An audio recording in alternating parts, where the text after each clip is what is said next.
Students, welcome back to the class. तो कल हमने आपसे कुछ बातें शेयर की थी regarding the very basic fundamentals about the chemistry. तो हमारी जो क्लास एंड हुई थी वो इस पॉइंट पे हुई थी कि जो 1 AMU है इट हैज़ डिफरेंट मीनिंग। पहला मीनिंग था 1/12 mass of a carbon 12 atom.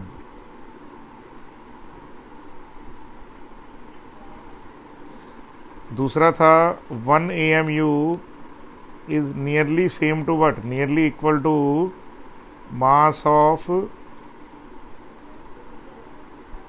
Single proton. आप प्रीवियस वीडियो पे जाके इसको चेक कर सकते हैं। और उसके बाद था 1 AMU also equal to mass of a single neutron. हालांकि जो आपको बात समझनी है कि जो एग्जैक्ट मास है वो मैंने कल आपको लिखवा दिए थे, लेकिन 1 AMU for the sake of,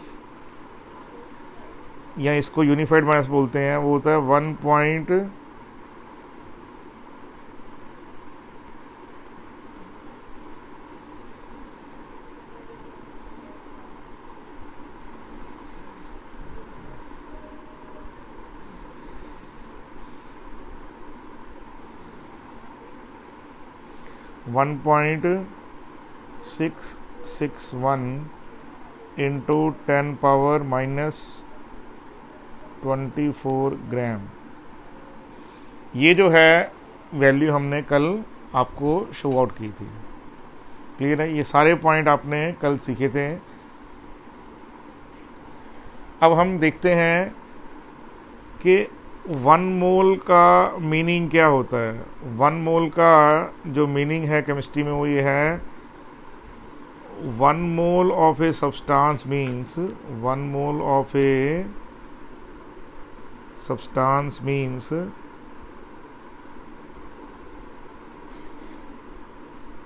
substance has as many as atoms as present in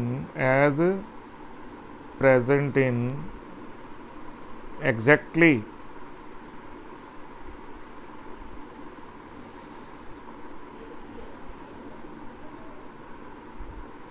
12 gram of carbon 12। एक मोल में कितना होगा? उतने एटम्स जितने एग्जैक्टली 12 ग्राम कार्बन 12 में होते हैं। क्लियर? ये बाय डेफिनेशन है, ये बाय डेफिनेशन है। जो ओल्ड डेफिनेशन है वो पहले ऑक्सीजन पे थी, फिर हाइड्रोजन पे थी। ठीक है, ये जो है 1974 के आसपास डेफिनेशन चेंज हुई है। उससे पहले यही डेफिनेशन ऑक्सीजन पे थी। अगर मैं इसी डेफिनेशन को ऑक्सीजन में बोलूँगा तो कैसे बोलूँगा? 1 mole of a substance means substance has as many as atom as present in exactly 16 gram of oxygen 16। और ऑक्सीजन से पहले किसको स्टैंडर्ड माना गया था? ऑक्सीजन से पहले स्टैंडर्ड माना गया था हाइड्रोजन को। उस केस में कैसे बोलेंगे? 1 mole of a substance means substance has as many as atoms as present in exactly 1 gram of hydrogen 1, जिसको बोलते हैं प्रोटोनियम। ये आपने क्लास 10 से पढ़ा होगा। ये बड़ी इंटरेस्टिंग टॉपिक्स हैं। और मजेदार बात यह है कि आप कोई भी जो एटम है वो ले सकते हैं, जो 1 मोल में पार्टिकल की संख्या है वो कांस्टेंट रहेगी। ठीक है ना? अगर मान लीजिए कल को आप सोडियम को लेते हैं तो यही डेफिनेशन चेंज क्या हो जाएगी? 1 mole of substance means substance has as many as atom as present in exactly 23 gram of sodium. तो इसका रीज़न क्या है? उसका रीज़न डेफिनेशन खुद ही है। तो इसका मतलब क्या हो गया, 1 मोल जो है वो एग्जैक्टली होता है 6.022 into 10 power 23, that is equal to that many particle. 6 point क्या है ये, 6.022 10 पावर 23, ये क्या है, 1 मोल का पार्टिकल्स, इतने पार्टिकल्स होने चाहिए। वो पार्टिकल्स क्या हो सकते हैं, वो पार्टिकल्स एटम्स हो सकते हैं, वो पार्टिकल्स मॉलिक्यूल भी हो सकते हैं। तो 1 मोल का मीनिंग क्या है, 1 mole of a substance means substance has as many as atoms present exactly 12 gram of carbon 12। ये डेफिनेशन कार्बन से पहले ऑक्सीजन पे थी और ऑक्सीजन से पहले हाइड्रोजन पे थी।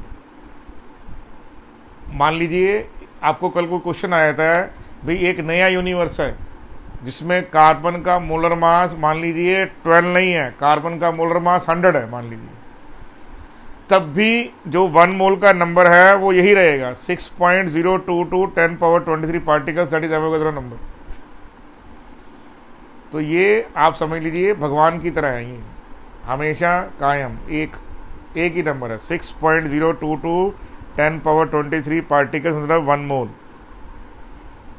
क्लियरली आपको अंडरस्टूड हो गया ये बात। तो याद रखिए इसी का एक पॉपुलर नाम है, उसका नाम है एवोगैड्रो नंबर, इसको बोलते हैं एवोगैड्रो नंबर। जैसे होता है ना, 1 मोल का मतलब है एवोगैड्रो नंबर 6.022 10 पावर 23 पार्टिकल्स, और ये मैंने सामने लिखी है आपके पास IUPAC डेफिनेशन। Clearly understood. अब जो इम्पोर्टेंट बात है वो ये है कि जैसे अगर मैं आपको बोलूँ 1 दर्जन अंडे दे दीजिए, तो इसका मतलब क्या, यहाँ 1 दर्जन केले दे दीजिए, तो दर्जन का मतलब क्या हुआ, 12 हुआ। ऐसे ही मान लीजिए हम बोलते हैं कि विराट कोहली ने सेंचुरी मार दी, तो सेंचुरी का मतलब क्या हुआ, 100 हुआ। तो हाफ सेंचुरी ऐसे ही। तो आप जो है इस बात को मान के चलिए कि जैसे टेक्निकल नाम होते हैं स्पोर्ट्स में या दूसरे फील्ड में, सेम टू सेम एवोगैड्रो जो नंबर है एक टेक्निकल मीनिंग है और वो हमेशा कांस्टेंट रहेगा। क्लियर नहीं क्लियर? जब भी आपको बोला जाएगा एवोगैड्रो नंबर तो सिंपल सा मतलब है 6.022 10 पावर 23। इतना क्लियर हो यू? श्योर? तो अगर अब इसका मतलब है ये पार्टिकल संख्या होगी। अब मान लीजिए हम इसके बाद आगे चलते हैं कि 1 AMU जो है, या जिसको यूनिफाइड भी बोलते हैं, 1 यूनिफाइड, उसका मास है 1.661 इंटू 10 पावर -24 ग्राम। तो ये क्या है, ये 1 AMU का, तो अगर मैं बोलूँगा 1 मोल ऑफ AMU क्या है, 1 मोल ऑफ AMU, तो आप बोलेंगे सर 6 पॉइंट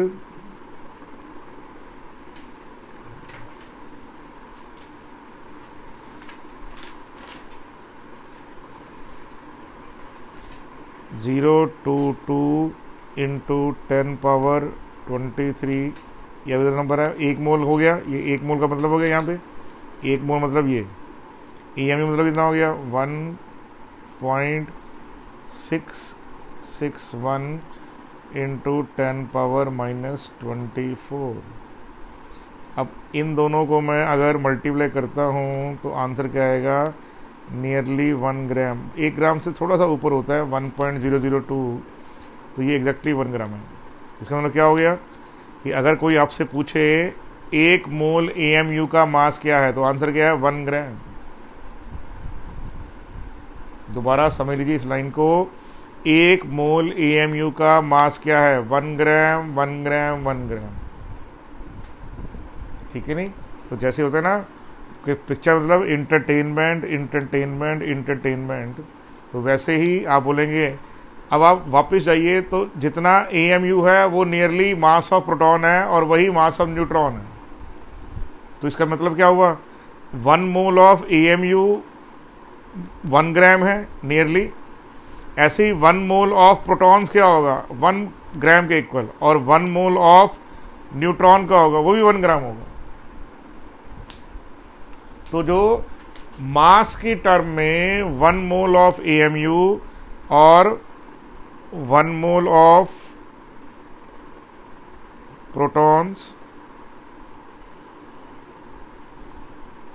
वो भी 1 ग्राम होगा। क्या होगा, वो भी क्या होगा, 1 ग्राम होगा। तो कोई आपसे पूछे मास ऑफ 1 मोल ऑफ प्रोटॉन क्या है, या मास ऑफ 1 मोल ऑफ न्यूट्रॉन्स क्या है, या मास ऑफ 1 मोल ऑफ AMU क्या है, सबका आंसर क्या है, 1 1 एंड 1। God is 1। तो ये हमने मैथमेटिकली प्रूव कर दिया आपके पास। ये जो वैल्यू है, आप अगर आप कैलकुलेटर से निकालेंगे तो 1.002 1.007 ऐसे निकले। तो खैर इतना डिस्क्रिपेंसीज नहीं है, हमने नियरली लिख दिया है। तो नियरली मतलब ये इसी को लेके क्वेश्चन किए जाएंगे। Are you okay with that? वैसे आपको बता दूं, 1 जो प्रोटॉन है, प्रोटॉन के 1 मोल ऑफ प्रोटॉन की वैल्यू होती है 1.007।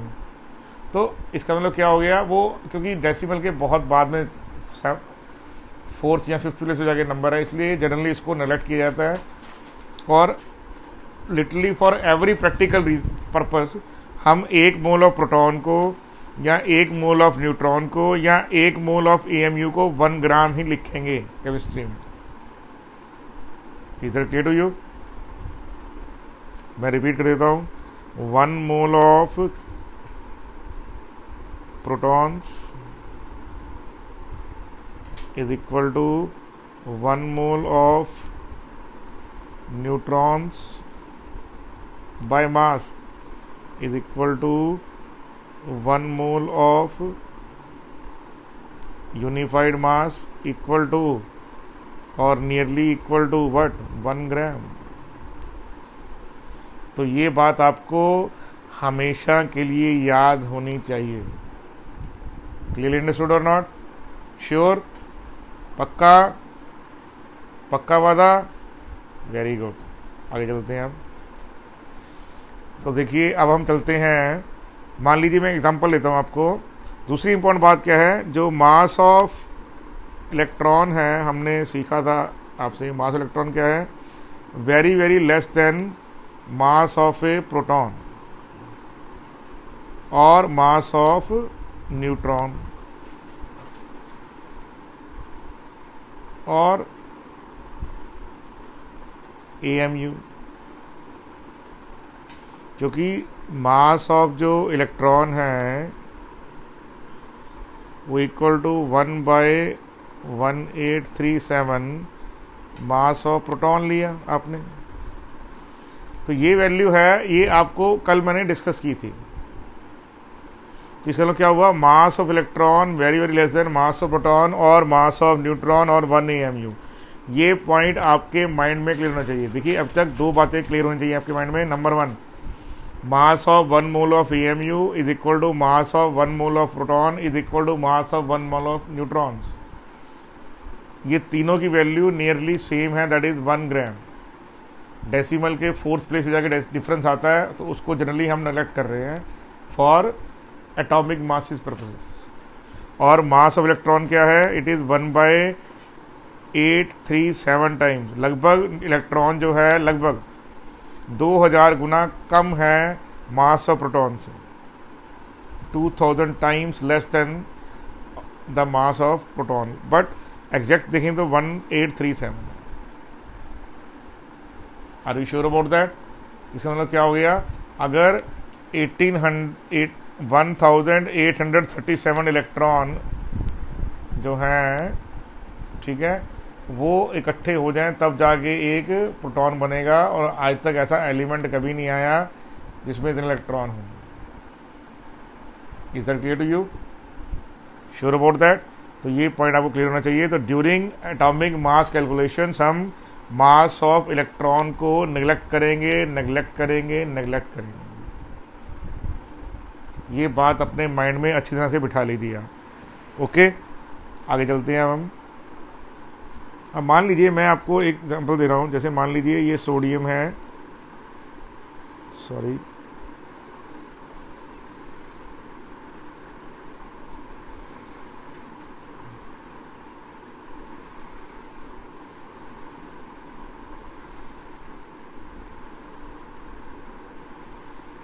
ये है 23 और ये है 11 आपका।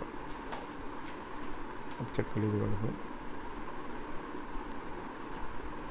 तो सोडियम का मास नंबर क्या है? मास नंबर है इसका 23 और इसका एटॉमिक नंबर कितना है? 11। तो अगर मैं आपसे पूछूंगा 1 एटम ऑफ सोडियम क्या है, तो क्या बोलेंगे आप? अब मैं आपको से जो डिस्कस करने वाला हूँ ये करने वाला हूँ कि जितने भी एटम्स होते हैं उनका जो मास नंबर होता है वही क्यों उसी का ग्राम एटॉमिक मास हो जाता है। मैं दोबारा रिपीट कर देता हूँ बात को। जो मास नंबर है वो होता है number of proton plus number of neutrons. कैसे एक नंबर मास बन जाता है हम ये डिस्कस कर रहे हैं यहाँ पे। जैसे ये सोडियम है 23 है, तो एक, अब ये 23 इसका क्या है? 23 इसका मास नंबर है। लेकिन अगर मैं आपसे पूछूं what is gram atomic mass और gram molar mass of sodium, तो आप ऐसे ही बोल देंगे 23 ग्राम्स। अब हमने यही चेक करना है ये कैसे आ गया भाई, ठीक है ना। हम ऐसे ही, वो तो नंबर है, हम नंबर को कैसे बोल सकते हैं ग्राम में, तो वही बात हम यहाँ पे चेक करने वाले हैं। तो एक एटम ऑफ सोडियम क्या है? तो आप बोलेंगे सर इसके अंदर 11 प्रोटॉन है, 12 न्यूट्रॉन है और 11 ही इलेक्ट्रॉन्स हैं। तो मास की कैलकुलेशन के लिए हम इलेक्ट्रॉन के मास को क्या करेंगे? जनरली नेग्लेक्ट करेंगे। क्या करेंगे? इसको नेग्लेक्ट करेंगे। अब मास टर्म से इन टर्म्स ऑफ मास क्या होगा? इन टर्म्स ऑफ मास क्या होगा? जो प्रोटॉन का मास है वो 1 EMU के आसपास है, हमने पिछले अभी सीखा है 1 सेकंड पहले। और न्यूट्रॉन का मास भी क्या है? नियरली 1 EMU है। तो क्या आंसर हो जाएगा? ये 11 प्रोटॉन का क्या जाएगा? 11 AMU in terms of mass plus neutron का मास क्या हो जाएगा? That is also nearly 1 EMU। और 11 इलेक्ट्रॉन को हमने नेग्लेक्ट किया है ओनली फॉर मास पर्पसेस। मैं दोबारा बोल रहा हूँ, in terms of mass only, कि मास की कैलकुलेशन नेट करेंगे, वैसे नहीं। सोडियम में से इलेक्ट्रॉन निकाल दो तो बचा क्या? कुछ नहीं बचेगा उसके पास। तो हमने जो नेग्लेक्ट किए हैं वो मास पर्पस के लिए इलेक्ट्रॉन को नेग्लेक्ट किया है, प्रेजेंट है वो नेग्लेक्ट कर दिए, ठीक है नहीं। अब कितना होगा? 11 EMU प्लस 23 AMU। तो इसका मतलब क्या हो गया? मास की टर्म में क्या है? एक एटम ऑफ सोडियम क्या है? 23 AMU, मतलब 23 इंटू 1.661 इंटू 10 पावर माइनस 24 ग्राम। ये हमारे पास क्या है? ये हमारे पास आ गया मास ऑफ 1 एटम ऑफ सोडियम। क्या आ गया? 1 एटम ऑफ सोडियम आ गया। अब आगे चलते हैं। तो ये है 23 इंटू 1.661 इंटू 10 पावर माइनस 24 ग्राम। अगर मैं आपसे पूछूं 1 मोल ऑफ सोडियम क्या है? ये तो एक एटम का है ना। 1 मोल ऑफ सोडियम क्या होगा? तो बोलेंगे सर आप बोलेंगे सर 6.0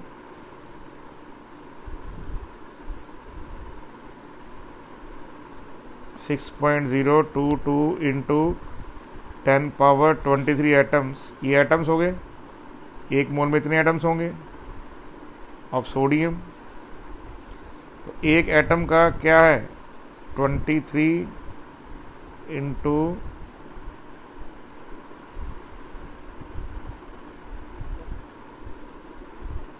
1.661 इंटू 10 पावर माइनस 24 और आगे क्या है यहाँ पे?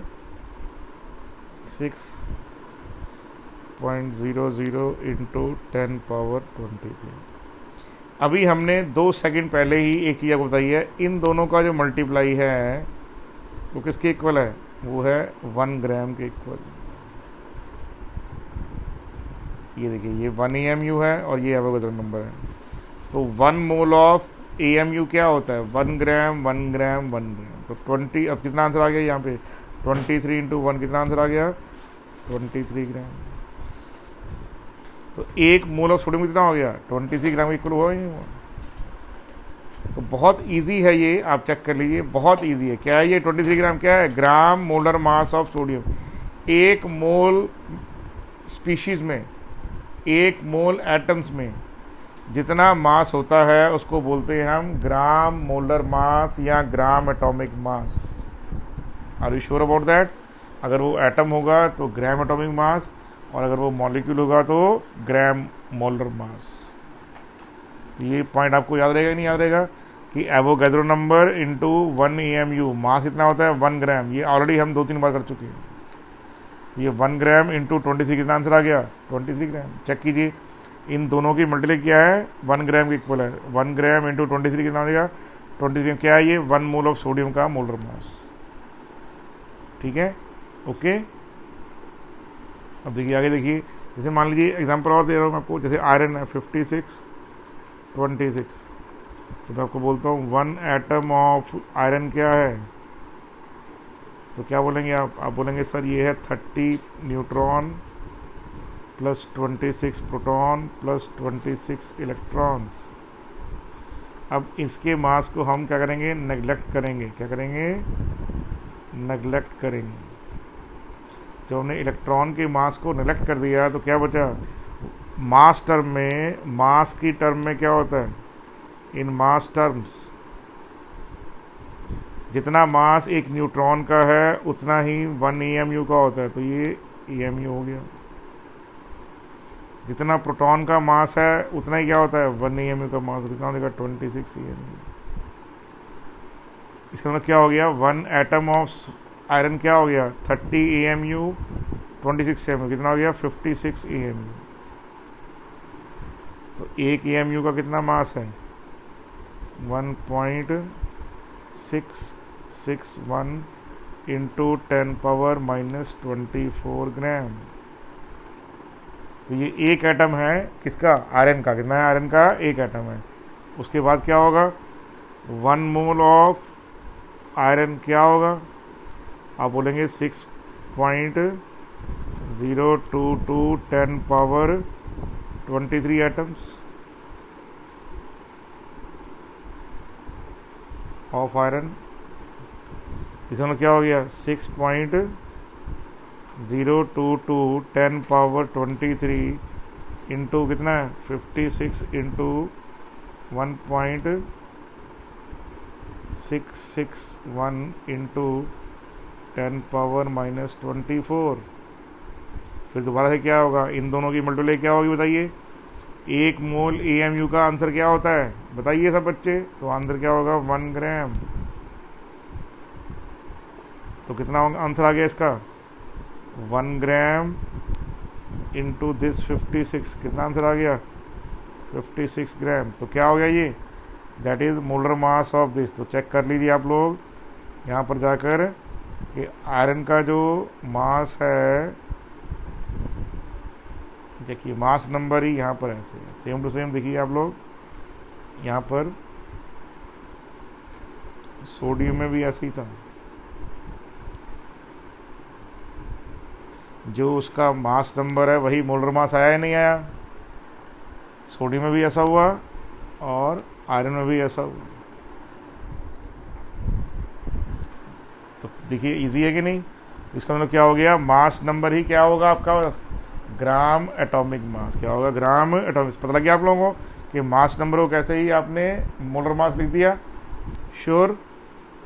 तो अगर मैं आपसे पूछूँ अब एग्जांपल में कि बताइए हीलियम का मोलर मास क्या होगा?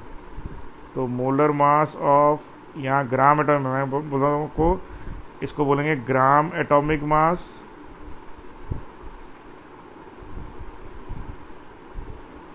या इसको बोलेंगे मोलर मास। एक ही बात है, कोई डिफरेंट नहीं है। तो क्या आंसर आप बोलेंगे? आप बोलेंगे 4 ग्राम।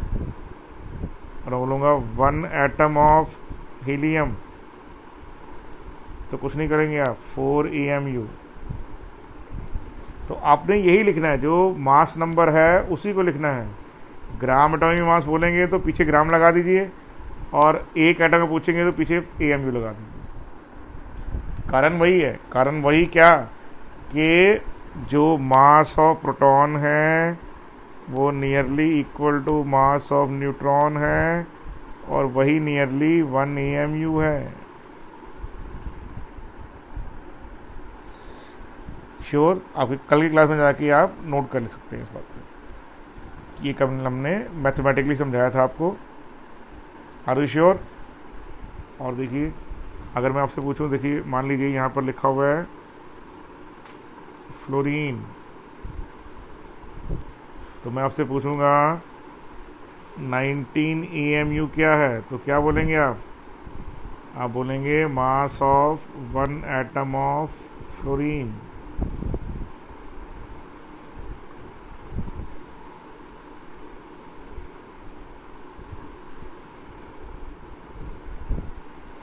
फिर बोलूँगा ग्राम एटॉमिक मास ऑफ फ्लोरीन, तो क्या आंसर आएगा? आंसर आएगा 19 ग्राम।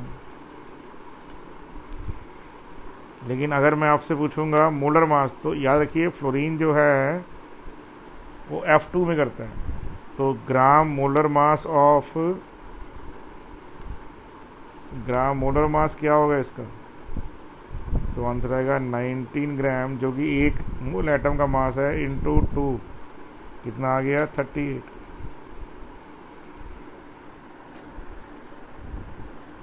कारण क्या है? ये ग्राम एटॉमिक मास है, एक मोल एटम का मास, और ग्राम मोलर मास क्या है? एक मोल मॉलिक्यूल का मास है। क्या? एक मॉलिक्यूल का मास है।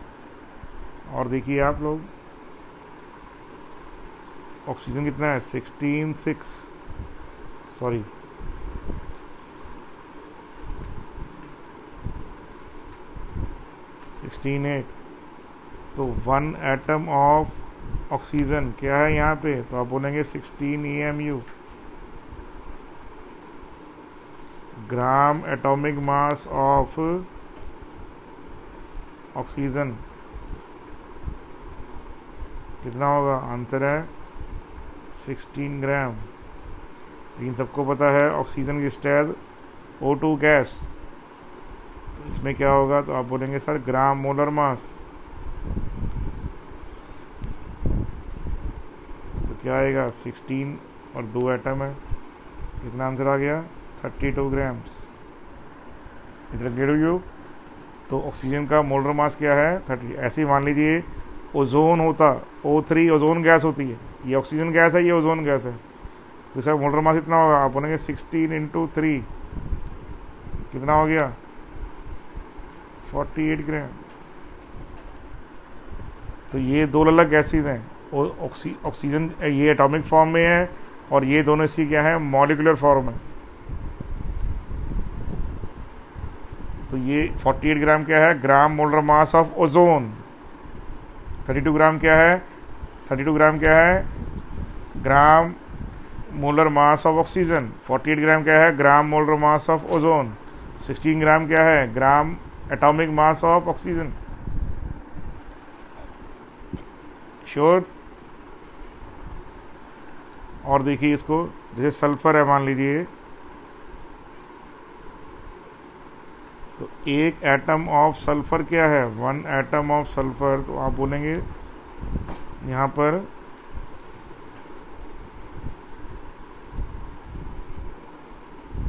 32 AMU, ठीक है, ग्राम एटॉमिक मास।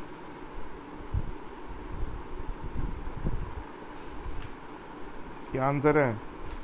तो आप बोलेंगे 32 ग्राम। अब जो सल्फर है वो S8 में होता है, इसका क्या हो गया? इसका होगा 8 × 32, कितना आंसर आ गया? 256 ग्राम। तो ये क्या हुआ? ये हो गया ग्राम मोलर मास।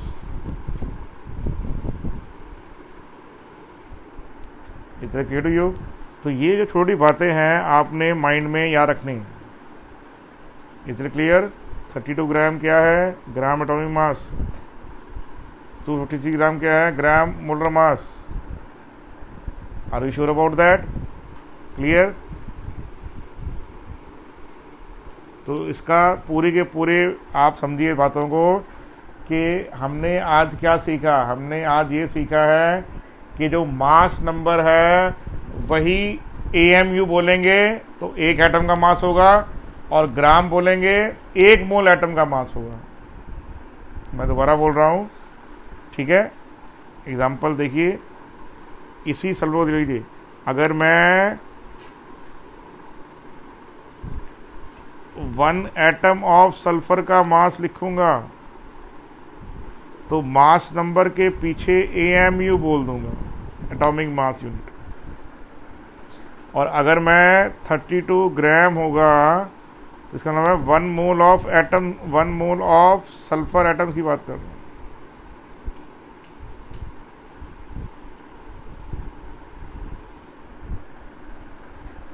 तो ये बहुत ही इंपॉर्टेंट बात है कि ये जो आपका मास नंबर है इसी के पीछे AMU लगा दीजिए तो एक एटम का मास बन जाएगा, और इसी मास नंबर के पीछे ग्राम लगा दीजिए तो एक मोल एटम का मास बन जाएगा। कैसे बनता है हमने ऑलरेडी डिस्कस कर लिया।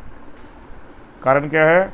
कारण एक ही है कि 1 mole of AMU is equal to 1 gram. Are you sure about that? दूसरा इंपॉर्टेंट बात, जितना एटॉमिक मास यूनिट का मास है नियरली उतना ही मास एक प्रोटॉन का है, नियरली उतना ही मास एक न्यूट्रॉन का है।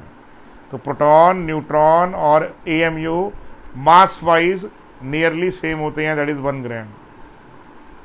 Are you sure everyone in the sharing? Very good. तो अब हम चलते हैं। मान लीजिए कि आपसे पूछा जाता है कि मान लीजिए H2O का मोलर मास निकालिए, तो बोलेंगे 2 into H plus 1 into O। तो हाइड्रोजन का मास कितना है? 1, और ऑक्सीजन का कितना है? 16। तो क्या आंसर आ गया आपके पास? 18। अगर ये 18 के पीछे आप AMU लिख देंगे तो ये एक मॉलिक्यूल का मास होगा, एक सिंगल मॉलिक्यूल का, क्योंकि एक मॉलिक्यूल में 2 एटम हाइड्रोजन के हैं, एक एटम ऑक्सीजन का। और उसी 18 के पीछे अगर आप ग्राम लिख देंगे तो क्या होगा? एक मोल मॉलिक्यूल का मास होगा।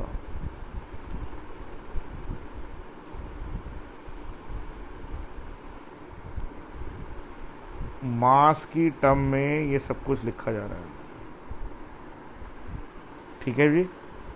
Clearly understood? और देखिए आप ध्यान से, मान लीजिए ये आपके पास है, यहाँ पे इसका नाम है ग्लूकोज, सबको मालूम है। इसमें 6 एटम कार्बन के हैं, 12 एटम हाइड्रोजन के हैं, और फिर दोबारा से 6 एटम ऑक्सीजन के हैं, जिसमें एक मॉलिक्यूल ऑफ ग्लूकोज में। तो 6 इंटू 12 हो जाएगा, 12 इंटू 1 हो जाएगा, और 6 इंटू 16 हो जाएगा। तो सबको प्लस करेंगे तो आंसर आएगा 180। तो अगर आप 180 को AMU लिखते हैं तो क्या होगा? ये एक मॉलिक्यूल का मास आएगा, कि ग्लूकोज के एक मॉलिक्यूल का मास ही है। और 180 के पीछे ग्राम लिखेंगे तो मतलब क्या हो गया? एक मोल मॉलिक्यूल का, 1 मोल ऑफ मॉलिक्यूल का मास आएगा, और जो 1 मोल का मास होता है उसी का नाम होता है molar mass. Are you sure about that? तो ये छोटी बातें हैं आपके माइंड में, आपको याद होनी चाहिए। Clearly understood now? श्योर?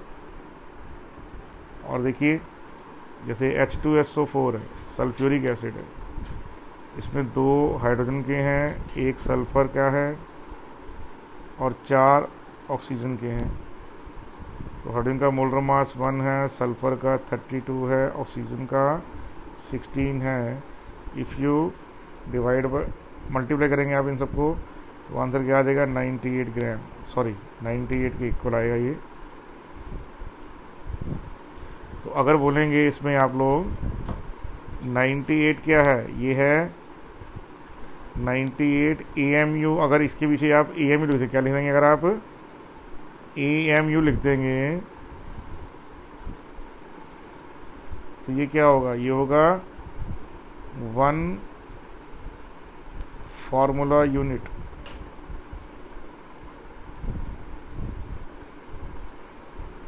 कारण क्या है, ये एक इलेक्ट्रोलाइट है, इसमें एनायन और कैटायन बनते हैं।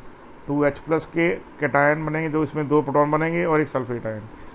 और 98 ग्राम क्या है इसमें, आप इसको ग्राम मोलर मास बोल दो या ग्राम फार्मूला मास, एक ही बात है।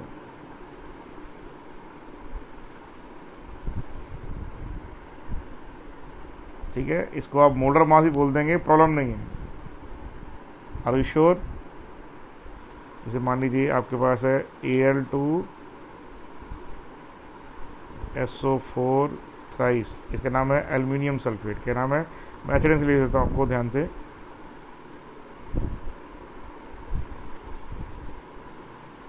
मान लीजिए ये है आपके पास, ये है एल्यूमिनियम सल्फेट। इसमें क्या है, 2 एटम एल्यूमिनियम के हैं, 3 बटे के 3 एटम सल्फर के हैं और 12 एटम ऑक्सीजन के हैं। एल्यूमिनियम का मोलर मास क्या है, तो आंसर है 27। सल्फर क्या है 32। ऑक्सीजन का क्या है, तो आंसर है 16। इन सबको आप ऐड कर लीजिए, आंसर आएगा 342। तो 342 AMU क्या है, formula mass of 1 aluminium sulphate. और 32 ग्राम क्या है, ग्राम मोलर मास और gram formula mass of aluminium sulphate. Reason क्या होता है, इसमें 2 एल्यूमिनियम के कैटायन हैं और 3 सल्फेट के अनायन हैं। तो जो आयनिक कंपाउंड होते हैं, जो क्या होते हैं, आयनिक कंपाउंड होते हैं, मैं दोबारा बोल देता हूँ, एल्यूमिनियम के 2 कैटायन हैं और सल्फेट के 3 अनायन हैं। तो ऐसे कंपाउंड में मॉलिक्यूल नहीं, आयंस एग्जिस्ट करते हैं। लेकिन क्योंकि इलेक्ट्रॉन, जो आयंस हैं वो इलेक्ट्रॉन के लॉस और गेन से बनते हैं और इलेक्ट्रॉन का मास को नेग्लेक्ट किया जाता है, इसलिए कैटायन किसी भी कंपाउंड में उसके कैटायन के मास को या उसके अनायन के मास को वही लिखा जाता है जो उसके एटम का मास होता है। मैं रिपीट कर रहा हूँ, सोडियम के एटम का मास और सोडियम के कैटायन का मास सेम लिखा जाएगा। क्या बोल रहा हूँ मैं, जैसे मान लीजिए सोडियम है 2311, तो सोडियम के एटम का मास भी 23 है AMU, और सोडियम के कैटायन का मास भी उतना ही है, फर्क नहीं पड़ा उसको। रीज़न क्या है, क्योंकि मास की कैलकुलेशन में इलेक्ट्रॉन जो मैटर नहीं करते। जैसे सोडियम का एटम है, तो एटम में से एक इलेक्ट्रॉन निकाल देंगे तो कैटायन बन जाएगा, तो एक इलेक्ट्रॉन कम हो गया। तो क्या एक इलेक्ट्रॉन कम होने से उसके मास से फर्क आया, तो आंसर है नहीं फर्क आया। श्योर अबाउट दैट और नॉट? तो ये आपको बात समझ आनी चाहिए। तो आप अगर देखेंगे, आप अपनी NCERT बुक इमीडिएटली खरीद लीजिए, ठीक है। तो उसमें अगर आप NCERT बुक में देखेंगे तो एक टेबल बना हुआ है, बिल्कुल पीछे जाएंगे बुक के लास्ट में, क्योंकि मोस्ट ऑथेंटिक टेबल वहीं पे मिलेगा आपको, या फिर दूसरा जो है वो बुक एटकिंस, या तो एटकिंस में मिलेगा या फिर आपको NCERT बुक में मिलेगा। तो जो ऑथेंटिक डाटा है वही आप पढ़ें, वही आपके लिए बेटर होगा।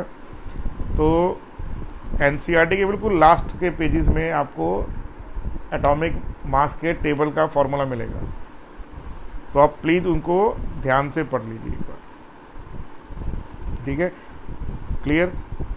उसी तरह से क्या होगा, जैसे मैग्नीशियम है, मैग्नीशियम का जो मास है वो है 24 और ये 12। तो अगर मैं आपको पूछूंगा मैग्नीशियम के एटम का मास क्या है, तो आंसर आएगा 24 AMU। और मैग्नीशियम के कैटायन का मास, क्योंकि अब 2 इलेक्ट्रॉन उड़ा दिए गए हैं, तब भी वही आंसर आएगा।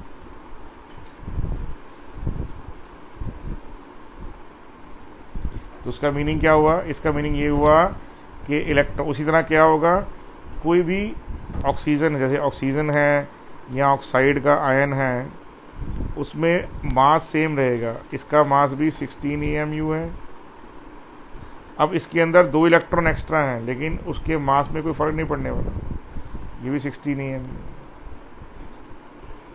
तो याद रखिए कैटायन और अनायन में जहाँ में इलेक्ट्रॉन एंटर होगा या इलेक्ट्रॉन लॉस होगा।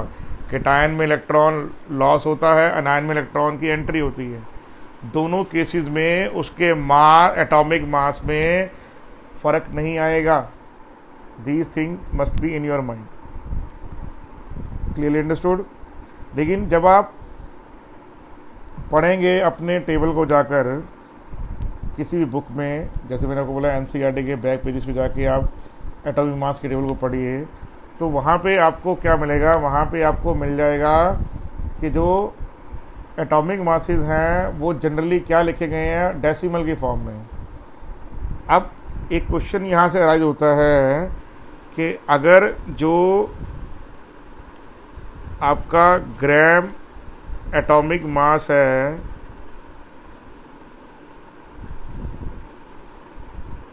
या फिर जो एटॉमिक मास है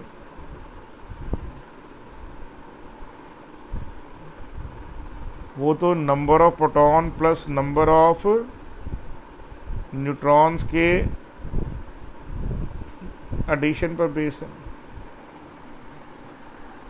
तो वहाँ पर जो जब आप आंसर चेक करें तो कोई भी प्रोटॉन या तो होगा या नहीं होगा, ऐसे न्यूट्रॉन होगा या नहीं होगा। तो कभी भी ये नहीं बोल सकते कि प्रोटॉन जो है वो 0.5 है, या प्रोटॉन है वो 1.3 है, या न्यूट्रॉन जो है 2.1 है। क्लियरली। तो इसका मतलब क्या हुआ, आप ये नहीं बोल सकते कभी भी भाई मेरी शादी हो गई है 0.7%, ऐसा कुछ नहीं होता भाई। यहाँ तो आप शादीशुदा यहाँ कुंवारे हैं, वैसे यहाँ पे होता है जो मास जो है वो फ्रैक्शन में कैसे आ गया, ठीक है ना। आप चेक करेंगे वहाँ डेसिमल में मास कैसे रखें, आप चेक करेंगे हाइड्रोजन का मास होगा तो 1 नहीं होगा, 1.002 से कुछ होगा। ऐसे ही आप जितने भी मास नंबर आप चेक करेंगे, सभी के सभी केसेस में आपको जो आंसर है वो फ्रैक्शन में, मतलब डेसिमल में मिलेंगे आपको।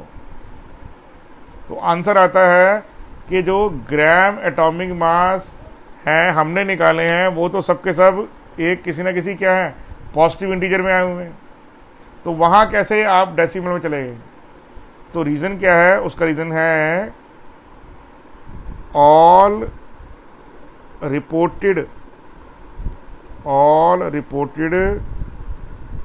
Gram atomic masses, all reported gram atomic masses are average mass of all the isotopes of that atom। कि जो रिपोर्टेड किया गया ग्राम एटॉमिक मास है वो एवरेज मास है किसका, आइसोटोप्स, जो उस एटम के या उस एलिमेंट के, आप एलिमेंट को लिखेंगे तो बेटर आएगा, ऑफ दैट एलिमेंट। एटम लिखना ठीक नहीं है, एलिमेंट लिखना ही ठीक है, ठीक है ना। मैं दोबारा बता रहा हूँ आपको यहाँ पे, ऑफ दैट एलिमेंट।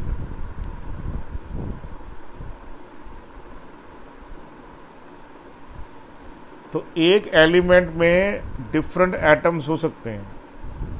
जैसे एग्जांपल मैं आपको दे रहा हूँ, दोबारा समझ लीजिए। ऑल रिपोर्टेड ग्राम एटॉमिक मास, जो आप एनसीईआरटी बुक पढ़ेंगे तो आपको मोलर मास अलग अलग, जैसे जिंक का निकलेगा आपका आंसर 65.5, कॉपर का निकलेगा 63.5, क्लियर। निकल का निकलेगा 50, आपका 9 पॉइंट समथिंग, ऐसे ही क्लोरीन का निकलेगा 35.5। तो ये पॉइंट कहाँ से आ गया भाई, तो इसको हमने समझना है, क्योंकि वो एवरेज मास है of all the isotopes of the element. जो आइसोटोप्स हैं वो डिफरेंट एटम्स होते हैं सेम एलिमेंट के। isotopes are different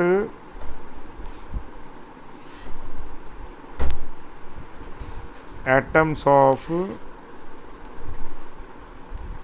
the same element, same element के डिफरेंट एटम्स होते हैं। जैसे हाइड्रोजन है, इसके आइसोटोप्स आपने पढ़े हुए हैं। क्या है ये? Protonium, deuterium, tritium. क्लियर नहीं क्लियर आपको मेरी बात?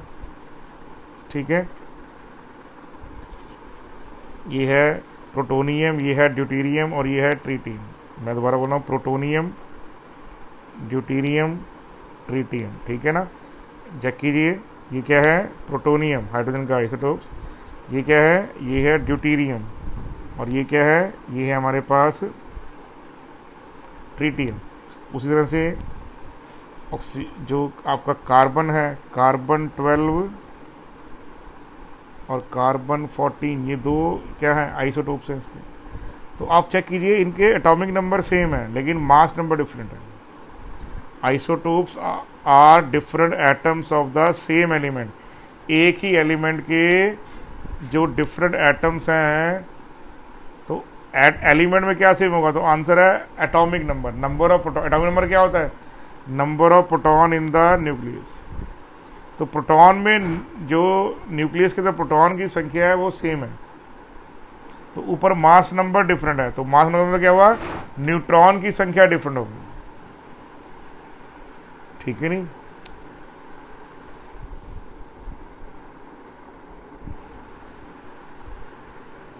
ठीक है नहीं? जैसे मान लीजिए ये आपके पास है, आप चेक कीजिए ध्यान से। तो इस केस में जो नंबर ऑफ न्यूट्रॉन्स हैं वो कितने हैं? वो है 12 - 6, दैट इज 6। और कार्बन 14 में कितने होंगे नंबर ऑफ न्यूट्रॉन? 14 - 6, 8। इसमें नंबर ऑफ प्रोटॉन कितने हैं? तो आंसर है 6। नंबर ऑफ इलेक्ट्रॉन कितने हैं? तो आंसर है 6।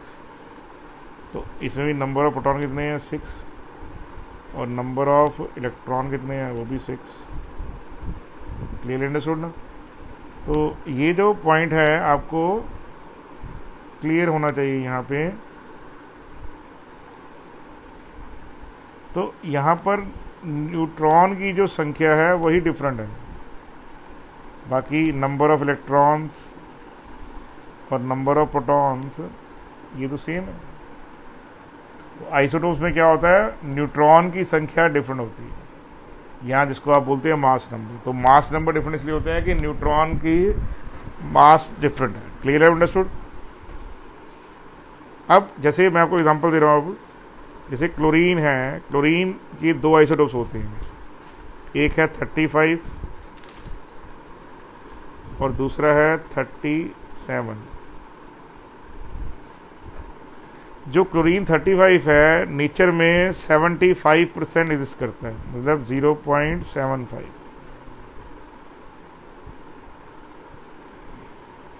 और जो क्लोरीन है ये 25%, मतलब कितना? 0.25। तो कोई मुझसे पूछे इनका एवरेज मास क्या है, तो मैथमेटिकल एवरेज लेने हैं आपने कि व्हाट इज एवरेज मास। अब जो आप पढ़ेंगे अपनी बुक में वो एवरेज मास होगा एक्चुअल में, इसलिए इसका आंसर डेसिमल में है। तो आप क्या बोलेंगे? 0.75 into 35 plus 0.25 into 37 divide by 0.75 plus 0.25। कुछ नहीं है, मैथमेटिकल एवरेज है। क्या ये मैथमेटिकल एवरेज है? इसको मैं दोबारा इलेबोरेट थोड़ा बड़ा बड़ा लिख के दिखा देता हूँ आपको, और एक सेकेंड।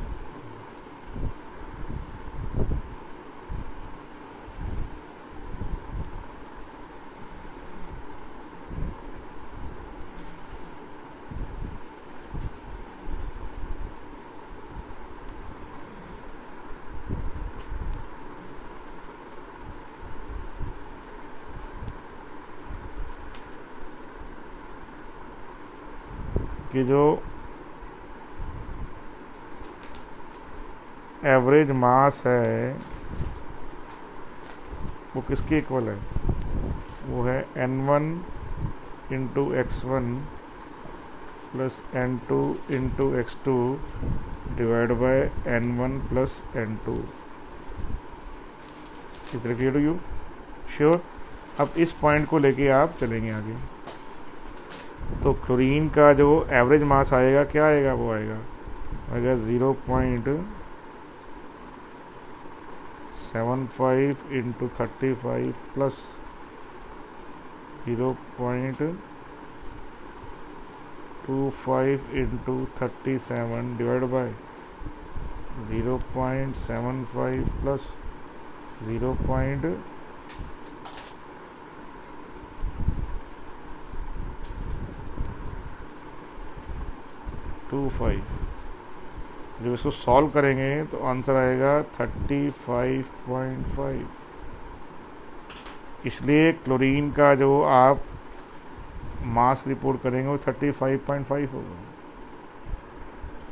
तो अगर आप इसको मैथमेटिकली चेक करेंगे, अब ये रिपोर्ट होगा आपके एनसीईआरटी में।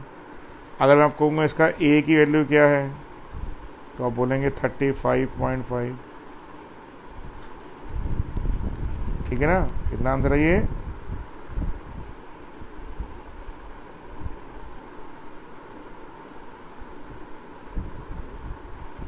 तो ये 35.5। तो बोलूँगा नंबर ऑफ न्यूट्रॉन कितने हैं, तो क्या आप लिखेंगे 35.5 माइनस 17, ऐसा लिखना रॉन्ग होगा। क्लियर नहीं क्लियर? कारण क्या है, 35.5 shows only what average of chlorine। तो यहाँ तो 35 वाले केस में क्या होगा, 35 वाले केस में न्यूट्रॉन की संख्या क्या आएगी, 35 वाले केस में न्यूट्रॉन की संख्या आएगी 18 और 37 वाले केस में न्यूट्रॉन की संख्या कितनी आएगी, तो आंसर है 20। तो ये सही आंसर है, लेकिन अगर आप यहां से निकालना चाहेंगे तो आंसर गलत आएगा, क्योंकि यहां से आंसर क्या आएगा, यहां से आंसर आएगा 18.5। तो कैसे कोई न्यूट्रॉन 18.5 हो सकता है, नहीं हो सकता ना। तो जो मास नंबर आप एनसीईआरटी बुक में पढ़ेंगे या किसी भी बुक में पढ़ेंगे, उसमें वो वैल्यूज फ्रैक्शन में या डेसिमल में दे रखी होंगी। तो उन डेसिमल से या फ्रैक्शन से डरने की जरूरत नहीं है, वो average mass of all the isotope of that element report किए गए हैं। Sure about that? ठीक है, क्लियरली अंडरस्टूड? Very good.